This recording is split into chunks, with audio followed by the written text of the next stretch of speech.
So these are the name servers that's currently contacting for DNS Oh, lookups. okay. You need to change those 2 lines to yours. I was looking at the first addresses going, what? So, okay, got it, thank you. Yep.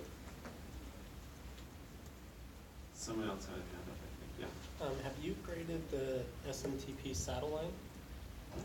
Well, you know, I might have done my initial round, but then I was waiting for people to finish their DNS reverse.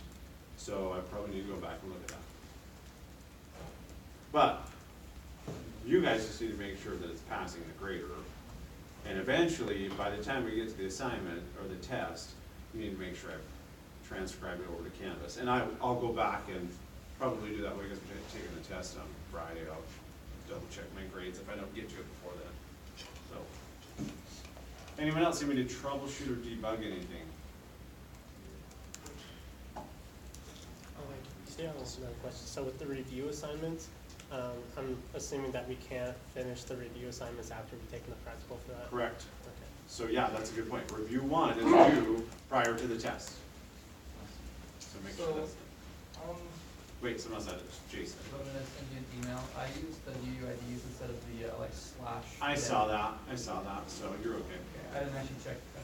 I usually forget to check Canvas to see if it's Yeah. Yes. On your GPT, it's still wanting an ID of like 83B for like the DOS partition. So it's reading it as the old DOS ones instead of Linux, so it's failing me on a bunch of them saying I need the ID of like 83 or B and the ID is Linux instead. Like you Oh, said, wait for it to run. it just did. Oh, it just This is did. the output that came out. Okay, send that in your email too. I thought I fixed all those, but apparently not. Okay, anything else? Yes. Did you turn on SMTP simple? Yes. However, it might not have worked. I just turned it on maybe 2 hours ago, so Okay. it might give it another hour or two if it doesn't run. Let me. Thank you. Webmail does not have an autograder. Oh, okay. I mean, maybe it. I have to go visually look. Remember, that's the one that I might have given you a 0 if you didn't do any screenshots. So make sure you're taking the screenshots and uploaded those as well. But if you need me to go look at it, send me an email and say it's passing and anyway. Well, it's not, that's what I was wondering, does the auto grader accident that went on the first? Yeah, it seems like, is there an autograder for that one? I don't think there is. Okay, alright, I'll just leave it. Yeah.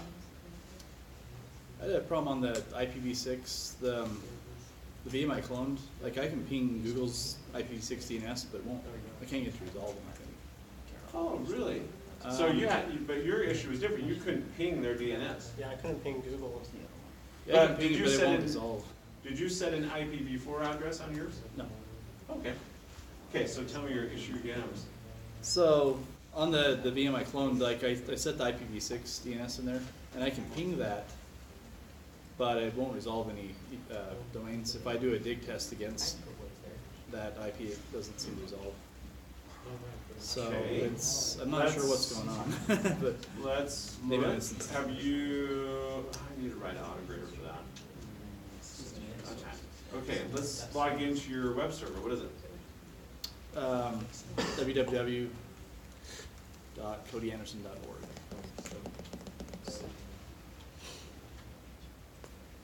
And for data, 6, okay.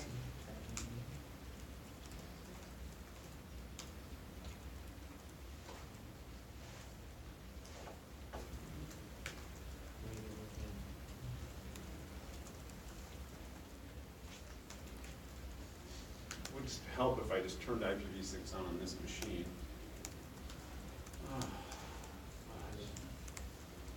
Because this machine, my local machine, doesn't have the correct IPv6 address.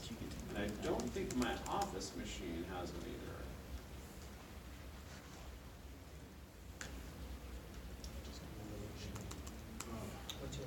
Okay. Would it help to get in the VM? I could give you that. No, I'll just go. This machine has an IPv6 address. So curl. So that's Yeah, so it's just The from your VMS GUI client doesn't Yeah. like it? Because I can get into VNC into it. Oh, but maybe, okay, so I think maybe this is the issue again, is maybe you do have to set your IPv4 address. So set Okay. your IPv4 address and then try it again. Okay. Because it might send out the DNS query over IPv4 and then get that IPv6 address back and then do the HTTP request over IPv6. Okay. That's all I can think of. So I have to send some screenshots in with that one, right? Yeah. So, And if you need to, you could just do the screenshot too. okay. So what does the curl command do? Oh, it's just like wget.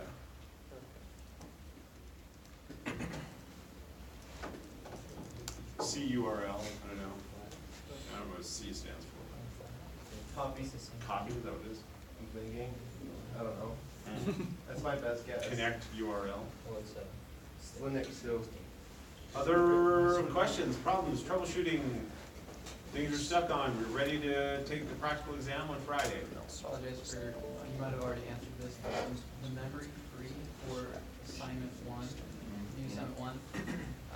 It said, like, what I put in was different than what the auto grader saw, but then when I just ran, like, free, it was one, and I ran it again, it was a completely different number, like, the amount of memory that's being used.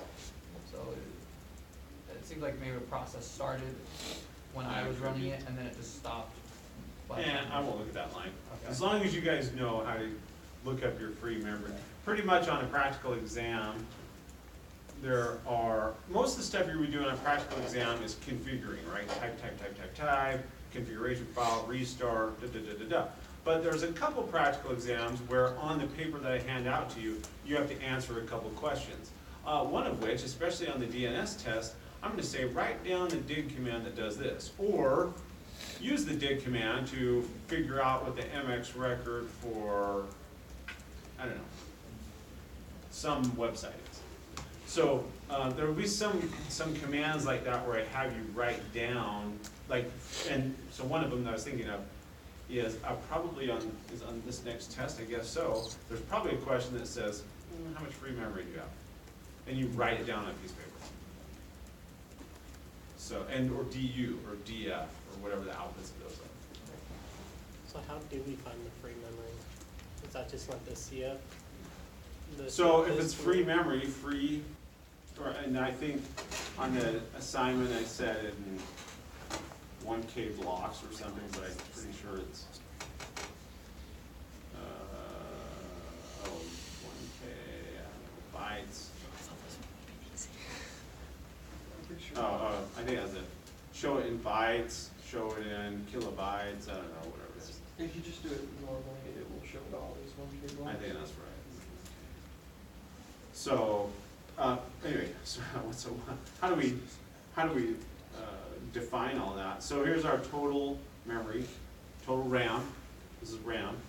This is how much we currently have free. Well, but it's different. I'm going to say this is how much is available. How do we say that? I think this is how much is available to be assigned to processes, but there's some that's been reserved by the kernel, so this is all that's left. It's free after we've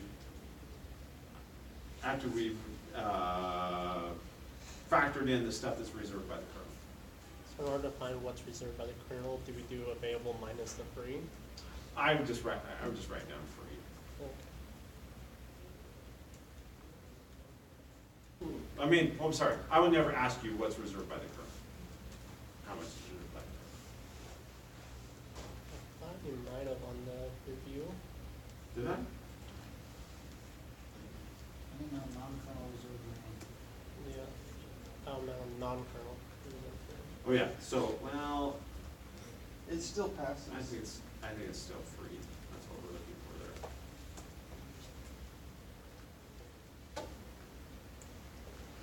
there. Yeah, I don't know. It's just, I should have worded it differently, but that's what it is.